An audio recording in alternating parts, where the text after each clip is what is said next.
Assalamualaikum warahmatullahi wabarakatuh. Halo teman-teman semua, kembali lagi bersama saya Zainal Arifin di Pak Jai Channel.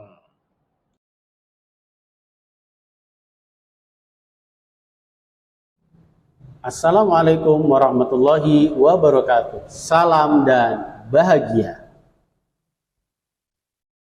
Perkenalkan, nama saya Zainal Arifin dari calon guru penggerak angkatan 7.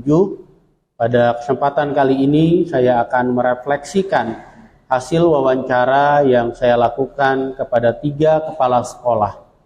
Kepala sekolah yang dimaksud adalah yang pertama Ibu Jamilah MSI, Kepala SMK Negeri 55 Jakarta. Yang kedua Ibu Dinisa Fitri MPD, Kepala SD Benika Tunggal Ika, Jakarta Barat, dan Ibu Rizka Wulandari MPD, Kepala SMA Muhammadiyah 24 Jakarta. Dari ketiga wawancara yang saya lakukan tentang pengambilan keputusan berbasis nilai-nilai kebajikan sebagai seorang pemimpin, dapat saya mendapatkan hasil. Di antaranya hasil yang saya dapatkan bahwa setiap sekolah dimanapun berada pasti memiliki satu permasalahan. Baik permasalahan itu berupa permasalahan yang terkait kepada rujukan moral maupun permasalahan yang terkait kepada dilema etika. Nah, dari ketiga kepala sekolah yang saya wawancarai dengan jenjang yang berbeda, dari kepala SD, kepala SMA, dan SMK, ada hal menarik yang saya dapatkan.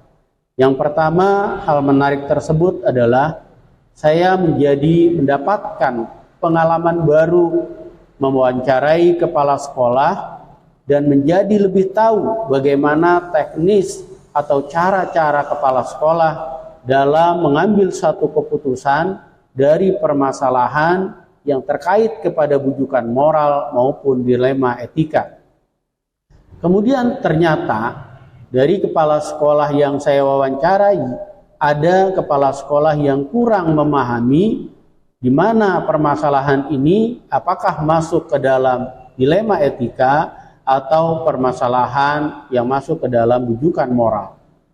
Kemudian yang ketiga, hal menarik yang saya dapatkan adalah permasalahan dilema etika ternyata bukan hanya permasalahan yang terkait kepada murid dan guru saja, tetapi di dalam satu sekolah kadang ada permasalahan dari keluarga si peserta didik yang harus diselesaikan di sekolah dalam rangka penyelesaian permasalahan anaknya dan harus diselesaikan di sekolah. Jadi sekolah ikut juga bercampur tangan untuk menyelesaikan permasalahan keluarga dari peserta didik. Kemudian pertanyaan yang masih mengganjal di dalam diri saya adalah bagaimana urutan-urutan yang harus dilakukan pada saat kita ingin menyelesaikan suatu permasalahan. Dan permasalahan ini bagaimana bisa kita ketahui bahwa masalah ini adalah masalah bujukan moral atau masalah yang terkait kepada dilema etika. Ternyata dari pertanyaan mengganjal yang masih ada di dalam diri ini, setelah saya melakukan wawancara, baru bisa saya ketemukan bahwa pada saat kita menemukan masalah, yang pertama harus kita lakukan adalah pengujian. Apakah masalah ini masalah berbasis bujukan moral atau masalah yang berbasis dilema etika? Nah, uji yang pertama yang harus dilakukan adalah uji legal. Kemudian yang kedua adalah uji regulasi. Yang ketiga adalah uji intuisi. Yang keempat adalah uji publikasi, dan yang kelima adalah uji panutan atau uji idola. Apabila di dalam uji legal terdapat satu tindak pidana ataupun tindak perdata di dalam permasalahan yang dimiliki, maka permasalahan yang dihadapi itu adalah permasalahan yang masuk ke dalam bujukan moral. bukan permasalahan berbasis dilema etika. Tetapi apabila di dalam proses pengujian tidak terdapat uji legal, tidak terdapat uji regulasi, maka permasalahan tersebut adalah permasalahan yang masuk ke dalam kategori permasalahan dilema etika. Nah, di dalam pengambilan keputusan antara satu kepala sekolah dengan kepala sekolah yang lain dalam persoalan yang menyangkut permasalahan dilema etika, rata-rata kepala sekolah ini mempunyai cara yang sama di dalam penyelesaiannya. Yang pertama, apabila permasalahan itu harus diselesaikan dengan cepat, maka kepala sekolah ini menyelesaikan di tempat tersebut, tidak dibawa ke dalam forum yang besar, tapi langsung diselesaikan pada saat itu dan di tempat tersebut.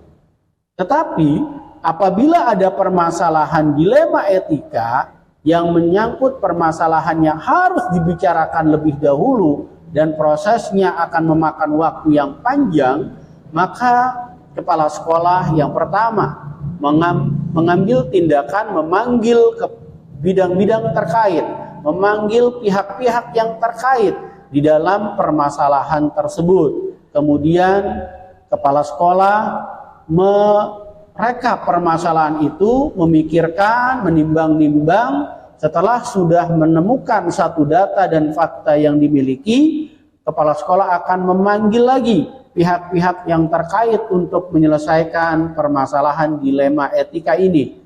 Kemudian pada saat dipanggil, diadakanlah satu rapat untuk bermusyawarah mencari satu kata mufakat di dalam permasalahan dilema etika yang dihadapi. Tetapi apabila di dalam musyawarah atau rapat yang dilaksanakan oleh kepala sekolah tidak menemukan titik temu dalam mengambil satu keputusan di dalam permasalahan dilema etika, maka kepala sekolah mengambil kebijakan untuk melakukan voting di dalam rangka pengambilan keputusan. Tentu keputusan yang diambil oleh kepala sekolah harus dipikirkan bahwa keputusan itu tidak merugikan pihak-pihak yang terlibat di dalam dilema etika. Tetapi apabila keputusan yang diambil memang pasti ada kerugiannya, maka kerugian yang didapat oleh orang yang terlibat diusahakan adalah kerugian yang seminim mungkin atau seminimalisir mungkin. Sehingga orang-orang yang terlibat di dalam permasalahan dilema etika pada saat keputusan yang diambil oleh kepala sekolah bisa diterima oleh seluruhnya dengan lapang dada. Nah, untuk permasalahan ke depannya apabila kepala sekolah mengalami satu permasalahan yang terkait kepada dilema etika, maka kepala sekolah akan membuat satu tim yang tim ini adalah 1 sampai beberapa orang yang nantinya akan menyelesaikan permasalahan dilema etika. Nah, tim yang dibentuk ini adalah tim-tim yang terkait terhadap permasalahan yang dihadapi.